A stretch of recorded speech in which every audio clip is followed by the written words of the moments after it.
ನಿಮಗೊಂದು ಶಾಕಿಂಗ್ ವಿಚಾರ ಗೊತ್ತಾ? ಭಾರತದಲ್ಲಿ 90% ಬಿಸ್ನೆಸ್ಗಳು ಈ 3 ಕಾರಣಗಳಿಗಾಗಿ ಫೇಲ್ ಆಗ್ತಿವೆ. IBM institute of business value and Oxford Economics ಅವರು ಒಂದು ಸ್ಟಡಿ ನಡೆಸಿದ್ದಾರೆ. ಅದರ ಹೆಸರು ಆಂಟ್ರಪ್ರನೋರಿಯಲ್ ಇಂಡಿಯಾ. ಅದರಲ್ಲಿ ಹೊರಬಂದ ಶಾಕಿಂಗ್ ಫ್ಯಾಕ್ಟ್ ಏನಪ್ಪಾ ಅಂತಂದ್ರೆ, ನಮ್ಮ ದೇಶದ 90% ಸ್ಟಾರ್ಟ್ಅಪ್ಗಳು ಆರಂಭ ಆದ 5 ವರ್ಷದಲ್ಲಿ ಬಾಗಿಲು ಹಾಕ್ತಿವೆ, ಫೇಲ್ ಆಗ್ತಿವೆ. ಅದಕ್ಕೆ 3 ಪ್ರಮುಖ ಕಾರಣಗಳನ್ನು ಕಂಡು ಹಿಡಿದುಕೊಳ್ಳಲಾಗಿದೆ. 1980ರಲ್ಲಿ 15,000 ಹೊಸ ಕಂಪನಿಗಳು ರಿಜಿಸ್ಟರ್ ಆಗ್ತಾ ಇದ್ವು. 2010ರಲ್ಲಿ ಆ ಸಂಖ್ಯೆ 1 ಲಕ್ಷ ದಾಟಿತ್ತು. 2020ಕ್ಕೆ ಎಲ್ಲ ದಾಖಲೆಗಳನ್ನು ಮುರಿದು ಹೋಗುವಷ್ಟು ಹೊಸ ಕಂಪನಿಗಳು ಸ್ಟಾರ್ಟ್ ಆಗ್ತಾ ಇವೆ. ನಮ್ಮಲ್ಲಿ ಆಂಟ್ರಪ್ರನರ್ನ ಒಂದು ಆವರೇಜ್ ಏಜ್ ಅಂತ ತಗೊಂಡ್ರೆ 28 ವರ್ಷ. ಇದು ಜಗತ್ತಿನಲ್ಲೇ ದಿ ಬೆಸ್ಟ್. ಆದರೆ ನಾವು ಸೋಲ್ತಿದ್ದೀವಿ. ಅದಕ್ಕೆ 3 ಪ್ರಮುಖ ಕಾರಣಗಳು. ಹಾಯ್ ಫ್ರೆಂಡ್ಸ್, ನಮಸ್ಕಾರ. ನಾನು ಅಭಿಷೇಕ್ ರಾಮಪ್ಪ. ನೀವು ನೋಡ್ತಿದ್ದೀರಾ IndianMoney.com ಕನ್ನಡ ಯೂಟ್ಯೂಬ್ ಚಾನಲ್. ನಾವಿವತ್ತು ಬಿಸ್ನೆಸ್ಗಳು ಸಾಮಾನ್ಯವಾಗಿ ಫೇಲ್ ಆಗೋದಕ್ಕಿರುವ ಪ್ರಮುಖ 3 ಕಾರಣಗಳ ಬಗ್ಗೆ ತಿಳ್ಕೊಳ್ತೀವಿ. ಬಿಸ್ನೆಸ್ ಅನ್ನೋದು ಎಂಥವರಿಗೂ ಒಂದು ಕನಸು. ಒಬ್ಬ ಆಂಟ್ರಪ್ರನರ್ ಒಂದೊಳ್ಳೆ ಬಿಸ್ನೆಸ್ ಅನ್ನ ಕಟ್ಟಬೇಕು, ತಾನು ಲಾಭ ಮಾಡಬೇಕು, ತನ್ನ ಸಂಸ್ಥೆಯಲ್ಲಿರುವಂಥವರು ಸಹ ಒಳ್ಳೆ ಲಾಭವನ್ನು ಗಳಿಸ್ತಾ ಬೆಳವಣಿಗೆ ಹೊಂದಬೇಕು ಅಂತ ಕನಸು ಕಾಣ್ತಾರೆ. ಆದರೆ ಅನೇಕ ಬಿಸ್ನೆಸ್ಗಳು ಈ 3 ಸಿಂಪಲ್ ಕಾರಣಗಳಿಗೆ ಫೇಲ್ ಆಗ್ಬಿಡ್ತವೆ. ಅದರ ಬಗ್ಗೆ ಡೀಟೇಲ್ ಆಗಿ ತಿಳ್ಕೊಳ್ಳೋಣ. ಮೊದಲನೇದು ರಾಂಗ್ ಪ್ರಾಡಕ್ಟ್ ಆರ್ ಸರ್ವಿಸ್. ಎರಡನೆಯದು ರಾಂಗ್ ಪೀಪಲ್ ಆ್ಯಂಡ್ ಟೀಮ್. ಮೂರನೆಯದು ಲ್ಯಾಕ್ ಆಫ್ ಫಂಡ್ಸ್, ಹಾಗೇನೆ ಪುವರ್ ಫಿನಾನ್ಸ್ ಮ್ಯಾನೇಜ್ಮೆಂಟ್. ಆರ್ಥಿಕ ವಿಚಾರದಲ್ಲಿ ಶಿಸ್ತು ಇಲ್ಲದೆ ಸೋಲೋದು. ಮೊದಲನೆಯದು ರಾಂಗ್ ಪ್ರಾಡಕ್ಟ್ ಆರ್ ಸರ್ವಿಸ್ ಅಂದರೆ ತಪ್ಪಾದ ವಸ್ತು ಅಥವಾ ಸೇವೆ. ಅದರಲ್ಲಿ ಕಳಪೆ ಗುಣಮಟ್ಟದ ವಸ್ತು ಅಥವಾ ಸೇವೆ ಅನ್ನೋದು ಮೊದಲ ಪ್ರಾಬ್ಲಮ್. ಫಾರ್ ಎಕ್ಸಾಂಪಲ್ ನೋಡಿ, ನಿಮಗೆ ಟಾಪ್ 4 ಮೊಬೈಲ್ ಕಂಪನಿಗಳನ್ನು ನೆನಪು ಮಾಡಿಕೊಳ್ಳಿ. Apple, one plus, Samsung, MI, ಹೀಗೆ ಒಂದು 4-5 ಕಂಪನಿಗಳನ್ನು ನೀವು ಯೋಚನೆ ಮಾಡಬಹುದು. ಮಾರ್ಕೆಟ್ನಲ್ಲಿ ಎಷ್ಟು ಮೊಬೈಲ್ ಕಂಪನಿಗಳು ಬಂದಿವೆ, ಹೋಗಿವೆ, ಹೇಳ ಹೆಸರಿಲ್ಲದಂತೆ ಮಂಗಮಾಯ ಆಗಿಬಿಟ್ಟಿದೆ. ಯಾಕಾಗಿ? ಅವರು ಕೊಟ್ಟ ಪ್ರಾಡಕ್ಟ್ ಅಥವಾ ಸರ್ವಿಸ್ ಚೆನ್ನಾಗಿರಲಿಲ್ಲ, ಕಳಪೆ ಗುಣಮಟ್ಟದ್ದಾಗಿತ್ತು, ಅಥವಾ ಈಗಿರುವ ಮಾರ್ಕೆಟ್ ರಿಕ್ವೈರ್ಮೆಂಟ್ ಅಥವಾ ಸಿಗ್ತಿರುವಂಥ ಪ್ರಾಡಕ್ಟ್ ಏನಿದೆ ಅದು ಔಟ್ಸ್ಟ್ಯಾಂಡಿಂಗ್ ಆಗಿತ್ತು. ಆ ಕಾರಣಕ್ಕಾಗಿ ಆ ಬಿಸ್ನೆಸ್ಗಳು ವ್ಯಾನಿಷ್ ಆಗಿಬಿಟ್ಟಿದೆ. ಮುಂದಿನದು, ಆ ಪ್ರಾಡಕ್ಟ್ ಅಥವಾ ಸರ್ವಿಸ್ ಈ ಕಾಲಕ್ಕಲ್ಲ, ತುಂಬಾ ಅಡ್ವಾನ್ಸ್ಡ್ ಆಗಿ ಹೋಯ್ತು ಅನ್ನೋ ವಿಚಾರ. ಆ ಭಾಗವಾಗಿ ಈಗಿನ್ನೂ ಶೇಪನ್ನು ಪಡ್ಕೊಳ್ತಾ ಇರೋದು ಸ್ಪೇಸ್ ಟೂರಿಸಂ. ಅದು ಈ ಕ್ಷಣಕ್ಕಲ್ಲ. ಈಗ ನಾವು ಯೋಚನೆ ಮಾಡಿದರೆ, ಈಗ ನಾವು ಯಾವುದೋ ಒಂದು ಫ್ಲೈಟಲ್ಲಿ ಹೋಗ್ಬೇಕಾದ್ರೆ ಎಷ್ಟೆಲ್ಲ ಭಯ ಪಡ್ತೀವಿ, ಏನಾದರೂ ಆಗಿಬಿಟ್ರೆ, ಹೆಚ್ಚು ಕಡಿಮೆ ಆಗಿಬಿಟ್ರೆ. ಅಂಥದ್ರಲ್ಲಿ ಸ್ಪೇಸ್ಗೆ ಹೋಗಿ ಏನೂ ಸಮಸ್ಯೆ ಇಲ್ಲದೆ ವಾಪಸ್ ಬರ್ತೀವಾ ಅನ್ನೋ ಭಯ ಎಷ್ಟಿರುತ್ತೆ ಹೇಳಿ. ಅದನ್ನು ಈಗ ನಾವೊಂದು ಬಿಸ್ನೆಸ್ ಮಾಡೆಲ್ ರೀತಿಯಲ್ಲಿ ಯೋಚನೆ ಮಾಡಬಹುದಾ? ಇಲ್ಲ. ಸಕ್ಸಸ್ಫುಲಿ ಹೋಗಿ ಬರೋದು ಆದ ನಂತರದಲ್ಲಿ ಆ ಕಾನ್ಫಿಡೆನ್ಸನ್ನು ನೋಡಿ ಜನ ಒಪ್ಪಿಕೊಳ್ಳಬಹುದೇನೋ. ಆದರೆ ಈ ಕ್ಷಣಕ್ಕೆ ನಾವು ಯೋಚನೆ ಮಾಡಿದಾಗ ತುಂಬ ಅಡ್ವಾನ್ಸ್ಡ್ ಆಯಿತು ಅಂತ ಅನಿಸೋದು ಸಹಜ. ಮುಂದಿನದು ಔಟ್ಡೇಟೆಡ್ ಪ್ರಾಡಕ್ಟ್ ಅಥವಾ ಸರ್ವಿಸ್. ತೀರಾ ಅದು ರಿಲೆವೆಂಟೇ ಅಲ್ಲ ಅಂತ ಅನಿಸುವಂಥದ್ದು. ಫಾರ್ ಎಕ್ಸಾಂಪಲ್, ಈಗ ನೀವು ಯಾವುದಾದ್ರೂ ಒಂದು ರೇಡಿಯೋ ಕಂಪನಿ ಆರಂಭ ಮಾಡೋದಕ್ಕೆ ಹೋಗ್ತೀನಿ ಅಂತಂದರೆ, ನಾನು ಟೇಪ್ ರೆಕಾರ್ಡರ್ಗಳನ್ನು, ರೇಡಿಯೋಗಳನ್ನು ತಯಾರು ಮಾಡ್ತೀನಪ್ಪ, ಅಥವಾ MP3 ಪ್ಲೇಯರನ್ನು ನಾನು ತಯಾರು ಮಾಡ್ತೀನಪ್ಪ ಅಂತ ಹೋದರೆ ನೀವು ಸಸ್ಟೈನ್ ಆಗೋದಕ್ಕೆ ಸಾಧ್ಯನಾ? ಇಲ್ಲ. ಯಾಕೆ ಅಂತಂದರೆ ಈಗ ಸ್ಮಾರ್ಟ್ ಫೋನ್ನಲ್ಲಿ ಬಹುತೇಕ ಎಲ್ಲ ಆಪ್ಷನ್ಸ್ಗಳು ಸಿಕ್ಬಿಡುತ್ತೆ. ಸೊ ರೇಡಿಯೋ ಅಥವಾ MP3 ಪ್ಲೇಯರ್ಸ್ನ ಕಡೆಗೆ ವಾಲುವಂಥ ಪರಿಸ್ಥಿತಿ ತೀರಾ ಕಡಿಮೆ ಅಂತಲೇ ಹೇಳಬಹುದು. ಮುಂದಿನದು ಪ್ರಾಡಕ್ಟ್ ಅಥವಾ ಸರ್ವಿಸು ಈಗಾಗಲೇ ಮಾರ್ಕೆಟ್ನಲ್ಲಿ ತುಂಬ ಕಾಂಪಿಟೇಷನ್ ಇದೆ. ಅಂಥ ಸಂದರ್ಭದಲ್ಲಿ ಬಿಗ್ ಕಾಂಪಿಟೇಟರ್ಸ್ ಇದ್ದಾರೆ. ಆಗ ಯಾವುದೋ ಒಂದು ಪ್ರಾಡಕ್ಟ್ ಬಂದಾಗ ಬಿಸ್ನೆಸ್ನಲ್ಲಿ ಸೋಲುವಂಥದ್ದಾಗತ್ತೆ. ಎಕ್ಸಾಂಪಲ್, ಮೈಕ್ರೋಮ್ಯಾಕ್ಸ್ ಕಂಪನಿ ಎಷ್ಟು ಲಾಭ ಮಾಡ್ತಿದೆ, ಎಷ್ಟರ ಮಟ್ಟಿಗೆ ಸಕ್ಸಸ್ಫುಲ್ ಆಗಿತ್ತು, ಯಾಕಾಗಿ ಸಕ್ಸಸ್ ಅನ್ನ ಅಂದುಕೊಂಡಂತೆ ಸಾಧಿಸೋದಕ್ಕಾಗಲಿಲ್ಲ ಅಂತಂದ್ರೆ ಕಾಂಪಿಟೇಷನ್.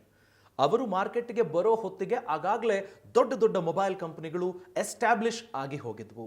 ಅವುಗಳನ್ನು ಬೀಟ್ ಮಾಡುವಂಥ ಕ್ವಾಲಿಟಿಯನ್ನು ಕೊಡೋದಕ್ಕೆ ಆ ಟೈಮಿಗೆ ತಕ್ಕ ಹಾಗೆ ಆಗಲಿಲ್ಲ ಅನ್ನೋ ಚಾಲೆಂಜು. ಮುಂದಿನದು, ನಾವು ಅದೇ ಎಕ್ಸಾಂಪಲ್ ಸರಣಿಯಲ್ಲಿ ನೋಡಿದಾಗ ಉಬರ್ ಈಟ್ಸ್ ಅವರು ಜಾರಿಗೆ ತಂದಾಗ ಈ ಬಿಸ್ನೆಸ್ ಅನ್ನ ಆಗಲೇ ಝೊಮ್ಯಾಟೊ ಅಂತೆ, ಸ್ವಿಗ್ಗಿ ಅಂತೆ ಇವರೆಲ್ಲ ಎಸ್ಟಾಬ್ಲಿಷ್ ಆಗುವತ್ತ ಸಾಕ್ತಾ ಇದ್ರು. ಅವ್ರು ಕೋಪಪ್ ಆಗೋದಕ್ಕಾಗಲಿಲ್ಲ. ಈಗ ಬಿಸ್ನೆಸ್ ಅನ್ನ ಟೇಕ್ ಓವರ್ ಮಾಡಲಾಗಿದೆ. ಈಗ ಉಬರ್ ಈಟ್ಸ್ ಅನ್ನ ಅಕ್ವೈರ್ ಮಾಡಲಾಗಿದೆ.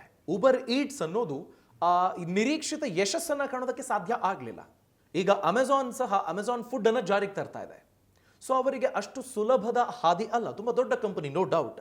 ಆದರೆ ಈ ಫುಡ್ ಸಪ್ಲೈ ಚೈನ್ನ ಬಿಸ್ನೆಸ್ ಏನಿದೆ ಅದರಲ್ಲಿ ಅಮೆಝಾನ್ ಫುಡ್ ಎಷ್ಟರ ಮಟ್ಟಿಗೆ ಫುಟ್ ಪ್ರಿಂಟ್ ಅನ್ನು ಹಾಕಬಹುದು ಅನ್ನೋದನ್ನು ನೋಡಿದಾಗ ಚಾಲೆಂಜ್. ಈಗಾಗಲೇ ಬಿಗ್ ಪ್ಲೇಯರ್ಸ್ ಇದ್ದಾರೆ, ಇದನ್ನು ನಾವು ಯೋಚನೆ ಮಾಡಿ ಬಿಸ್ನೆಸ್ ಮಾಡಬೇಕಾಗತ್ತೆ. ಮುಂದಿನ ಮಿಸ್ಟೇಕ್, ಡಿಮಾಂಡ್ ಇಲ್ಲದ ಪ್ರಾಡಕ್ಟ್ ಅನ್ನ ಲಾಂಚ್ ಮಾಡೋದು. ನಿಮಗೆ ನೋಕಿಯಾ ಫೋನ್ನ ಬಗ್ಗೆ ಗೊತ್ತೇ ಇದೆ. ನೋಕಿಯಾ ಫೋನ್ ಇದೆ ಅಂತಂದ್ರೆ ಆಗಿನ ಸಂದರ್ಭ ಅದೇನೋ ಒಂಥರ ತುಂಬಾ ಪ್ರೌಡ್ ಮೊಮೆಂಟ್ ಅಂತ ಅನಿಸಿಕೊಳ್ಳೋದು, ಒಳ್ಳೆ ಕ್ವಾಲಿಟಿ ಫೋನ್ ಅಪ್ಪ ಅಂತ. ಆಂಡ್ರಾಯ್ಡ್ ಸರಣಿ ಯಾವಾಗ ಬರೋದಕ್ಕೆ ಆರಂಭ ಆಯಿತು ಆಗಲೂ ನೋಕಿಯಾ ಬಿಸ್ನೆಸ್ ಅನ್ನ ಚೆನ್ನಾಗಿ ವೃದ್ಧಿಸಿಕೊಳ್ಳುವ ಸೂಚನೆಗಳಿತ್ತು. ಆದರೆ ಯಾವಾಗ ಅವರು ವಿಂಡೋಸ್ ವರ್ಷನ್ ಅನ್ನ ತಂದ್ರು, ಅದಾಗಲೇ ಆಂಡ್ರಾಯ್ಡ್ ಇತ್ತು, ಐಫೋನ್ ಇತ್ತು, ಆ್ಯಂಡ್ ಮೋರ್ ಓವರ್ ವಿಂಡೋಸ್ನ ಏನು ಓ ಎಸ್ ಅನ್ನು ತಂದ್ರಲ್ಲ, ಆಪರೇಟಿಂಗ್ ಸಿಸ್ಟಮ್, ಆಗ ಅದು ಅಷ್ಟು ಕಸ್ಟಮರ್ ಫ್ರೆಂಡ್ಲಿ ಅಂತ ಅನಿಸ್ಲಿಲ್ಲ. ನೋಕಿಯಾ ತನ್ನ ಪಾಪ್ಯುಲಾರಿಟಿಯನ್ನು ಕಳ್ಕೊಳ್ತು. ಸೊ ಇದು ಸಹ ತುಂಬ ತುಂಬ ಇಂಪಾರ್ಟೆಂಟ್. ಡಿಮಾಂಡನ್ನು ನೋಡಿಕೊಂಡು ಅವರು ಮುಂದುವರಿಬೇಕಾಗಿತ್ತು. ಹಾಗೆ ಮಾಡಿದ್ದಿದ್ರೆ ಅವರು ಈಗ ಡೆಫಿನೆಟ್ಲಿ ಟಾಪ್ ಕಂಪನೀಸ್ಗಳಲ್ಲಿ ಅವರು ಒಂದು ಸ್ಥಾನವನ್ನು ಫಿಕ್ಸ್ ಮಾಡ್ಕೊಂಡಿರ್ತಿದ್ರು. ಆದರೆ ಈಗ ಕಾಂಪಿಟೇಷನ್ ಅನ್ನು ಫೇಸ್ ಮಾಡ್ತಿದ್ದಾರೆ, ತುಂಬ ಸ್ಟ್ರಗಲ್ ಅನ್ನು ಮಾಡುವಂತಹ ಪರಿಸ್ಥಿತಿ ಇದೆ. ಮುಂದಿನ ಮಿಸ್ಟೇಕು, ಪ್ರಾಡಕ್ಟ್ ಆರ್ ಸರ್ವಿಸ್ ಅನ್ನ ರಾಂಗ್ ಟೈಮ್ನಲ್ಲಿ ತರೋದು. ಬೌನ್ಸ್ ಅನ್ನೋ ಕಂಪನಿ ಯಾರಿಗೆ ಗೊತ್ತಿಲ್ಲ ಹೇಳಿ? ಬೌನ್ಸ್ ಬೈಕ್ಗಳಲ್ಲಿ ನಗರ ಸುತ್ತದವರೇ ಇಲ್ಲ, ಅಷ್ಟು ಸುಲಭವಾಗಿ ಬೌನ್ಸ್ ಬೈಕ್ಗಳು ಸಿಗ್ತಿದ್ವು. ಆದರೆ ಅದನ್ನ ಸರಿಯಾಗಿ ಬಳಸ್ಕೊಳ್ಳಿಲ್ಲ ನಮ್ಮ ಜನ. ಬೈಕ್ಗಳನ್ನು ಎಲ್ಲಂದ್ರಲ್ಲೇ ಬಿಸಾಡಿದ್ರು, ಮೋರಿಗಳಿಗೆ ತಳ್ಳಿಬಿಟ್ರು, ಅವುಗಳನ್ನು ವೀಲಿಂಗ್ ಮಾಡೋದಂತೆ, ಸ್ಟಂಟ್ಸ್ ಮಾಡೋದಂತೆ ಏನೇನೆಲ್ಲ ಮಾಡಿ ಆ ಸರ್ವಿಸನ್ನು ಹಾಳು ಮಾಡಿದ್ರು. ಅದನ್ನೇ ನೀವು ಬೇರೆ ಯಾವುದಾದ್ರೂ ಪಾಶ್ಚಿಮಾತ್ಯ ದೇಶಗಳಲ್ಲಿ ಆ ಥರದೊಂದು ಸರ್ವಿಸ್ ಇದ್ದಿದ್ರೆ ಅದನ್ನು ಜನ ಹೇಗೆ ಬಳಸ್ಕೊಂಡಿರ್ತಿದ್ರು? ಸೊ ಬೌನ್ಸ್ನವರು ರೈಟ್ ಪ್ರಾಡಕ್ಟ್ ಆ್ಯಂಡ್ ಸರ್ವಿಸನ್ನು ರಾಂಗ್ ಟೈಮ್ನಲ್ಲಿ ತಂದುಬಿಟ್ರ. ನಮ್ಮ ಜನ ಅದನ್ನು ಸರಿಯಾಗಿ ಬಳಸ್ಕೊಳ್ಳಿಲ್ವಲ್ಲ. ನಮ್ಮ ಜನರ ಮನಸ್ಥಿತಿಯನ್ನು ಅರ್ಥ ಮಾಡ್ಕೊಂಡು ಒಂದು ಪ್ರಾಡಕ್ಟನ್ನು ತರಬೇಕಾಗಿತ್ತು. ಆ್ಯಂಡ್ ಮೋರ್ ಓವರ್ ಒಂದು ರೀತಿಯಾದ ಪೊಲೀಸಿಂಗ್ ಇರಬೇಕಾಗಿತ್ತು. ಬೈಕ್ನ ಸರಿಯಾದ ಜಾಗದಲ್ಲಿ ನಿಲ್ಲಿಸಬೇಕು, ಡ್ಯಾಮೇಜ್ ಆದರೆ ನೀವು ಹೊಣೆಗಾರರಾಗ್ತೀರಿ, ಈ ಥರದ್ದೇನೋ ಒಂದು ತಂದಿದ್ದಿದ್ರೆ ಆ ಸರ್ವಿಸ್ ಇನ್ನೂ ಚೆನ್ನಾಗಿ ಹಿಟ್ ಆಗೋದಕ್ಕೆ ಅವಕಾಶ ಇರ್ತಿತ್ತು. ಅವರು ಪೆಟ್ಟು ತಿಂದರು ಆ ವಿಚಾರದಲ್ಲಿ. ಮುಂದಿನ ಮೇಜರ್ ಬಿಸ್ನೆಸ್ ಸೋಲೋದಕ್ಕೆ ಕಾರಣ ಅಂತ ನೋಡಿಕೊಂಡಾಗ ರಾಂಗ್ ಪೀಪಲ್ ಆ್ಯಂಡ್ ಟೀಮ್. ನೋಡಿ, ರಿಕ್ವೈರ್ಡ್ ಎಕ್ಸ್ಪರ್ಟೀಸ್ ಇಲ್ಲದೆ ಮಾಡುವಂಥ ಯಾವುದೇ ಬಿಸ್ನೆಸ್ ಹಳ್ಳ ಹಿಡಿಯಬಹುದು. ವಾರನ್ ಬಫೆಟ್ ಹೇಳ್ತಾರೆ, ನಿಮಗೆ ಯಾವ ಕಂಪನಿ ಬಗ್ಗೆ ಗೊತ್ತಿಲ್ಲ ಅಂಥ ಕಂಪನಿಯನ್ನು ನೀವು ಹೂಡಿಕೆ ಮಾಡೋದಕ್ಕೆ ಆಯ್ಕೆ ಮಾಡ್ಕೊಳ್ಬೇಡಿ. ನಿಮಗೆ ಯಾವ ಬಿಸ್ನೆಸ್ ಅರ್ಥ ಆಗೋದಿಲ್ಲ ಅಲ್ಲಿ ಹೂಡಿಕೆ ಮಾಡಬೇಡಿ ಅಂತ ಹೇಳ್ತಾರೆ. ಕೆಲವೊಬ್ಬರು ಹೆಂಗೆ ಗೊತ್ತಾ, ಅವ್ರು ಯಾವುದೋ ಸಾಫ್ಟ್ವೇರ್ ಕಂಪ್ನಿಲಿ ಕೆಲಸ ಮಾಡ್ತಿರ್ತಾರೆ, ನಾನೊಂದು ಹೋಟೆಲ್ ಉದ್ಯಮ ಮಾಡಿಬಿಡ್ತೀನಪ್ಪ ಅಂತ ಸುಮ್ಮನೆ ಯೋಚನೆ ಮಾಡಿ ಮುಂದುವರೆದು ಬಿಡ್ತಾರೆ. ಆದರೆ ಆ ಬಿಸ್ನೆಸ್ನ ಬಗ್ಗೆ ಆಳ ಆಗಲ್ಲ ತಿಳ್ಕೊಂಡು ಅದು ಹೇಗೆ ವರ್ಕ್ ಆಗುತ್ತೆ ಅನ್ನೋದನ್ನು ತಿಳ್ಕೊಂಡು ಆ ನಂತರದಲ್ಲಿ ಮುಂದುವರೆದಾಗ ನಿಮಗೆ ಸಿಗುವಂಥ ಯಶಸ್ಸೇ ಬೇರೆ.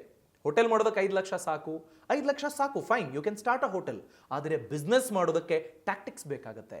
ಅದರಲ್ಲಿ ಹೇಗೆ ಕೆಲಸ ಮಾಡಬೇಕು, ಹೇಗೆ ಲಾಭ ಮಾಡಬೇಕು ಅನ್ನೋ ಟ್ಯಾಕ್ಟಿಕ್ಸ್ ನಿಮಗೆ ಗೊತ್ತಿರಬೇಕಾಗುತ್ತೆ. ಅದು ಬಹಳ ಮುಖ್ಯ. ಎಕ್ಸ್ಪರ್ಟೀಸ್ ಇಲ್ಲದೆ ಮುಂದೆ ಹೋಗಿ, ಅನುಭವ ಇಲ್ಲದೆ ನೀವು ಸಂಕಷ್ಟಕ್ಕೆ ಸಿಕ್ಕಾಕೊಳ್ಳೋದು ಅದಾಗಬಾರ್ದು. ಮುಂದಿನದು ಲಾಂಗ್ ಟರ್ಮ್ ವಿಷನ್ ಇಲ್ಲದೆ ಕಂಪನಿಯನ್ನು ಹಾಳು ಮಾಡಿಕೊಳ್ಳೋದು ಅಥವಾ ಬಿಸ್ನೆಸ್ಸನ್ನು ಹಳ್ಳ ಹಿಡಿಯುವಂತೆ ಮಾಡಿಕೊಳ್ಳೋದು. ಇದಕ್ಕೆ ಬೆಸ್ಟ್ ಎಕ್ಸಾಂಪಲ್ ಕಿಂಗ್ಫಿಷರ್ ಏರ್ಲೈನ್ಸ್. ಅನೇಕ ಬಿಸ್ನೆಸ್ಗಳಲ್ಲಿದ್ದರು, ಕಿಂಗ್ಫಿಷರ್ ಏರ್ಲೈನ್ಸ್ ಅನ್ನು ತಂದರು, ಕಾನ್ಸಂಟ್ರೇಟ್ ಮಾಡಿ ಅದನ್ನು ಸರಿಯಾಗಿ ಬೆಳೆಸಿದ್ದಿದ್ರೆ ನಿಜವಾಗ್ಲೂ ಲಾಭದಾಯಕ ಸಂಸ್ಥೆ ಆಗಿರ್ತಿತ್ತು. ಆದರೆ ಆ ಫೋಕಸ್ ಇಲ್ಲದೆ, ವಿಷನ್ ಇಲ್ಲದೆ ನಷ್ಟಕ್ಕೆ ಸಿಕ್ಕಾಕೊಳ್ತು. ಮುಂದಿನ ಕಾರಣ, ಇಂಟಿಗ್ರಿಟಿ ಇಲ್ಲದ ಉದ್ಯಮ ಹಳ್ಳ ಹಿಡಿಯುತ್ತೆ. ಅಂದರೆ ಹಾನೆಸ್ಟಿ ಇಲ್ಲದೆ ಇರೋದು, ಮೋಸ, ವಂಚನೆ. ನೋಡಿ, ನಿಮಗೆ ಸತ್ಯಂ ಸ್ಕ್ಯಾಮ್ ಅಂತ ಗಮನಿಸಿದ್ರೆ, ಅಥವಾ ಮಲ್ಯ ಇನ್ಸಿಡೆಂಟು, ನೀರವ್ ಮೋದಿ ಇನ್ಸಿಡೆಂಟು, ಇಲ್ಲೆಲ್ಲ ಏನಾಯಿತು, ಅವರನ್ನು ನಂಬಿ ಸಾಲ ಕೊಟ್ಟಿದ್ರು. ಸತ್ಯಂ ಸ್ಕ್ಯಾಮಲ್ಲಿ ನಾವು ನೋಡಿಕೊಂಡ್ರೆ ಅವರನ್ನು ನಂಬಿ ಹಣ ಹೂಡಿಕೆ ಮಾಡ್ತಾ ಇದ್ರು, ಕಂಪನಿ ಚೆನ್ನಾಗಿ ಬೆಳೀತಿದೆ ಅಂತ. ಆಮೇಲೆ ಏನಾಯಿತು, 7,000 ಕೋಟಿ ಮೌಲ್ಯದ ಹಗರಣ ಅದಾಗಿತ್ತು.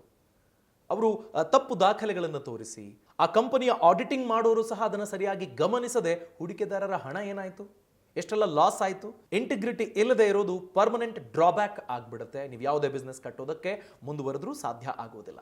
ಸೊ ಮುಂದಿನ ಮಿಸ್ಟೇಕ್, ರೈಟ್ ಕಲ್ಚರ್ ಇಲ್ಲದೆ ಇರೋದು. ಅಂದರೆ ನೀವು ಬಿಸ್ನೆಸ್ ಮಾಡುವ ಸಂದರ್ಭ ಎಲ್ಲವನ್ನು ಗಮನಿಸಬೇಕಾಗತ್ತೆ. ನೀವು ನ್ಯಾಯ ನೀತಿ ಮಾರ್ಗದಲ್ಲಿ ಹಣವನ್ನು ಗಳಿಸಬೇಕು, ನನ್ನ ಜೊತೆಗೆ ಕಂಪನಿನೂ ಬೆಳಿಬೇಕು, ಜನರಿಗೂ ಸೂಕ್ತ ಸರ್ವಿಸ್ ಸಿಗಬೇಕು ಅನ್ನೋ ಥರದ ಒಂದು ಕಲ್ಚರ್ ಇರಬೇಕಾಗುತ್ತೆ. ಇಲ್ಲದೆ ಹೋದರೆ ನಾನು ಯಾರಿಗೋ ಮೋಸ ಮಾಡ್ತೀನಿ, ಟೋಪಿ ಹಾಕಿ ಹೆಂಗೋ ದುಡ್ಡು ಮಾಡ್ಕೊಂಡು ಬಿಡ್ತೀನಿ ಅಂದ್ಬಿಟ್ರೆ Harshad Mehta stock market scam ಆಯ್ತಲ್ಲ, ಹಾಗಾಗ್ಬಿಡುತ್ತೆ. ಪಾಪ ಸಾಮಾನ್ಯ ಹೂಡಿಕೆದಾರರು ಹಣ ಕಳ್ಕೊಳ್ತಾರೆ. ಸೊ ನಿಮ್ದು ಒಂದು ಕಲ್ಚರ್ ಇರಬೇಕು, ಒಂದು ಥಾಟ್ ಪ್ರಾಸೆಸ್ ಇರಬೇಕಾಗತ್ತೆ. ಮೂರನೆಯ ಕಾರಣ, ಇದು ತುಂಬ ಇಂಪಾರ್ಟೆಂಟು, ನಿಮಗೆ ಬಂಡವಾಳ ಇಲ್ಲದೆ ಇರೋದು, ಆರ್ಥಿಕ ವಿಚಾರದಲ್ಲಿ ಸರಿಯಾದ ಮ್ಯಾನೇಜ್ಮೆಂಟ್ ಇಲ್ಲದೆ ಇರೋದು, ಅದನ್ನು ಸರಿಯಾಗಿ ನಿಭಾಯಿಸದೆ ಹೋಗೋದು ತುಂಬ ದೊಡ್ಡ ಕಾರಣ ಆಗಿಬಿಡುತ್ತೆ ನಿಮ್ಮ ಬಿಸ್ನೆಸ್ ಸೋಲೋದಕ್ಕೆ.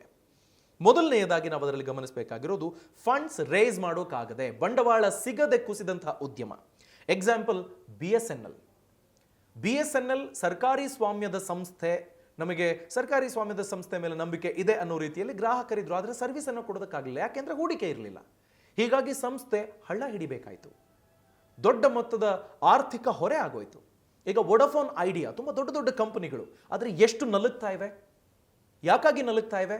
ಫಿನಾನ್ಷಿಯಲ್ ಪ್ಲಾನಿಂಗ್ ಸರಿಯಾಗಿಲ್ಲ. ಆ್ಯಂಡ್ ಮೋರ್ ಓವರ್ ನಾವು Reed and Taylor Scottish company, ಮೈಸೂರಿನಲ್ಲೂ ಅದರದೊಂದು ಪ್ಲಾಂಟ್ ಇತ್ತು. ಭಾರತದಲ್ಲಿ ಅವರು ನೆಲೆ ಊರೋದಕ್ಕಾಗಲಿಲ್ಲ.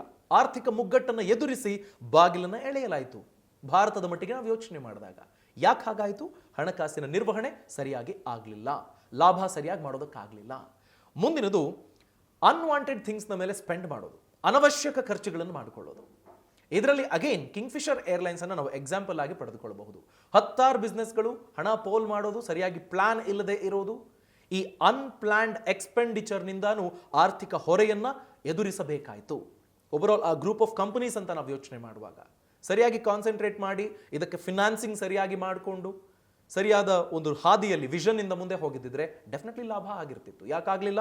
ಆರ್ಥಿಕ ಶಿಸ್ತಿಲ್ಲದೆ ಇರೋ ಕಾರಣಕ್ಕಾಗಿ. ಮುಂದಿನದು ಹಣವನ್ನ ಗ್ರಾಹಕರಿಂದ ನಾವು ಪಡೆದುಕೊಳ್ಳೋದಕ್ಕಾಗದೆ ಹೋದ ಪಕ್ಷದಲ್ಲಿ, ರಿಕವರ್ ಮಾಡ್ಕೊಳ್ಳೋದಕ್ಕಾಗಿಲ್ಲ ಅಂತಂದ್ರೆ ಬ್ಯಾಂಕ್ಗಳು ಈ ವಿಚಾರದಲ್ಲಿ ನಾವು ಎಕ್ಸಾಂಪಲ್ ಆಗಿ ಪಡ್ಕೊಳ್ಬಹುದು. ನಾನ್ ಪರ್ಫಾರ್ಮಿಂಗ್ ಅಸೆಟ್ಗಳಿರ್ತಾವಲ್ಲ, ಅವುಗಳು ಸಾಲ ಕೊಟ್ಬಿಟ್ಟಿರ್ತಾರೆ, ಅಡಮಾನ ಇಡ್ಸ್ಕೊಂಡಿರ್ತಾರೆ ಏನೋ ವಸ್ತುಗಳನ್ನ ಅಥವಾ ಇನ್ಯಾವುದೋ ವ್ಯಾಲ್ಯೂ ಇರುವಂತಹ ಆಸ್ತಿಯನ್ನ, ಅದನ್ನ ಲಿಕ್ವಿಡೇಟ್ ಮಾಡೋದಕ್ಕಾಗೋದಿಲ್ಲ, ನಾನ್ ಪರ್ಫಾರ್ಮಿಂಗ್ ಅಸೆಟ್ ಆಗಿಬಿಡುತ್ತೆ. ಸೊ ಅಂಥವು ಬ್ಯಾಂಕ್ನ ವ್ಯವಹಾರದ ಮೇಲೆ ದೊಡ್ಡ ಪ್ರಭಾವ ಬಿದ್ದು ಬಿಡುತ್ತೆ. ಎಷ್ಟೋ ಬ್ಯಾಂಕ್ಗಳು ಇತ್ತೀಚೆಗೆ ನಾವು PMC ಬ್ಯಾಂಕ್ ಅನ್ನೋದನ್ನ ಎಕ್ಸಾಂಪಲ್ ಆಗಿ ಪರಿಗಣಿಸಿದಾಗ ಹತ್ತತ್ರ 6,500 ಕೋಟಿಯ ಲೋನ್ ಸ್ಕ್ಯಾಮ್ ಅದಾಗಿತ್ತು. ಹಾಗೇನೆ ರಾಘವೇಂದ್ರ ಕೋಆಪರೇಟಿವ್ ಬ್ಯಾಂಕ್, ಅದರಲ್ಲಿ ಹೂಡಿಕೆ ಮಾಡಿದ್ದ ಜನ ಎಷ್ಟು ಸಮಸ್ಯೆ ಅನುಭವಿಸಿದ್ರು. ಅದು ಸಹ RBI ಎಂಟ್ರಿ ಆಗಿದ್ದಕ್ಕೆ. ಇನ್ನು ಮಿಕ್ಕವರಿಗೆ ಹಣ ಸಿಗುತ್ತೆ ಅನ್ನೋ ಕಾನ್ಫಿಡೆನ್ಸ್ ಆದ್ರೂ ಉಳ್ಕೊಳ್ತು, ಇಲ್ಲದೆ ಹೋಗಿದ್ದಿದ್ರೆ. ಸೊ ಹೀಗೆ ಹಣವನ್ನು ವಾಪಸ್ ಕಲೆಕ್ಟ್ ಮಾಡ್ಕೊಳ್ಳೋದಕ್ಕಾಗಿಲ್ಲ ಅಂತ ಅಂದ್ರೂ ಬಿಸ್ನೆಸ್ ಹಾಳಾಗಿ ಹೋಗುತ್ತೆ. ಮುಂದಿನದು ಭವಿಷ್ಯದ ಪರಿಸ್ಥಿತಿಗಳ ಬಗ್ಗೆ ಅರಿವಿಲ್ಲದೆ ಹೋದಾಗಲೂ ಸಮಸ್ಯೆ ಆಗುತ್ತೆ.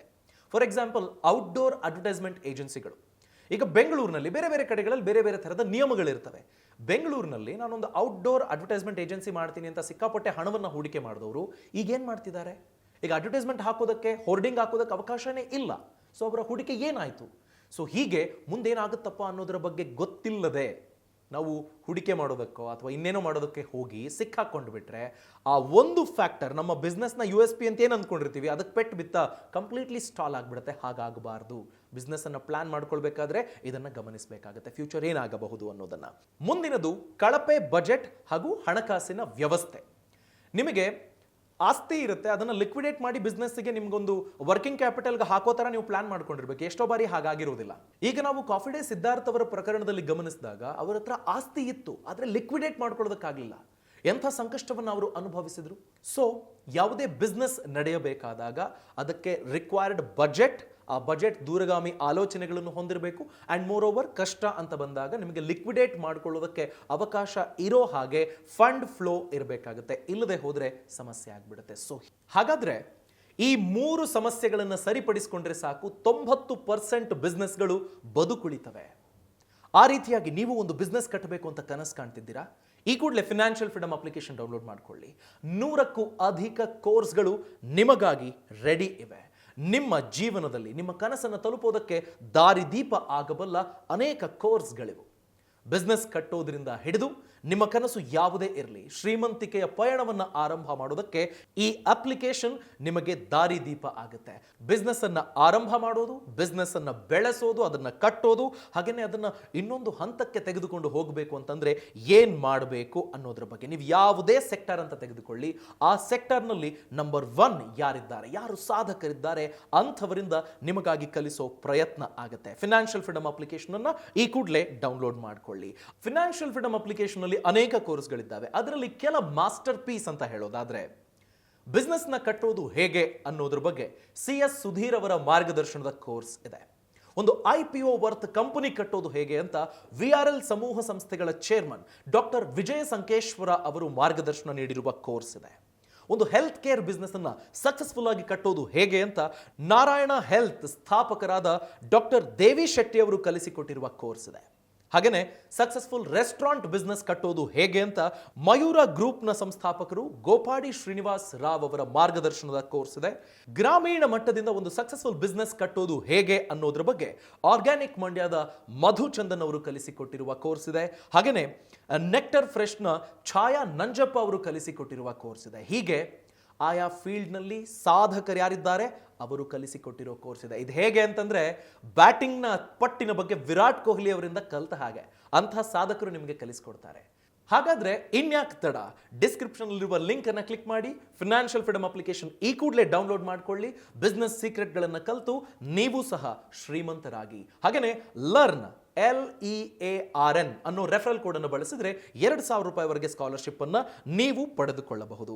ಈ ಮಾಹಿತಿ ನಿಮಗೆ ಇಷ್ಟ ಆಗಿದೆ ಅಂತ ನಾನು ಭಾವಿಸ್ತೀನಿ. ಕಮೆಂಟ್ ಸೆಕ್ಷನ್ ನಲ್ಲಿ ನಿಮ್ಮ ಅಭಿಪ್ರಾಯ ತಿಳಿಸಿ. ನಿಮ್ಮ ಪ್ರಶ್ನೆಗಳಿದ್ರೆ ಅಥವಾ ಬೇರೆ ಏನಾದರೂ ಟಾಪಿಕ್ ಅನ್ನ ಕವರ್ ಮಾಡಬೇಕು ಅಂತಿದ್ರೆ ದಯಮಾಡಿ ಆ ಬಗ್ಗೆ ತಿಳಿಸ್ಕೊಡಿ. ಅದರ ಬಗ್ಗೆ ನಾವು ವರ್ಕ್ ಮಾಡಿ ಆ ವಿಡಿಯೋಸ್ ಅನ್ನ ನಿಮ್ಮ ಮುಂದೆ ತರ್ತೀವಿ. ಸೊ ಲೈಕ್ ಮಾಡಿ, ಸಬ್ಸ್ಕ್ರೈಬ್ ಮಾಡಿ, ಹಾಗೇನೆ ಈ ಮಾಹಿತಿಯನ್ನ ಇತರರಿಗೂ ಶೇರ್ ಮಾಡಿ. ನಾಲೆಡ್ಜ್ ಅನ್ನ ಹಂಚೋದ್ರ ಮುಖೇನ ಬಲಿಷ್ಠ ಭಾರತವನ್ನ ನಾವು ಕಟ್ಟೋಣ.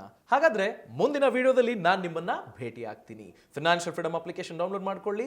ಬುದ್ಧಿವಂತರಾಗಿ, ಶ್ರೀಮಂತರಾಗಿ.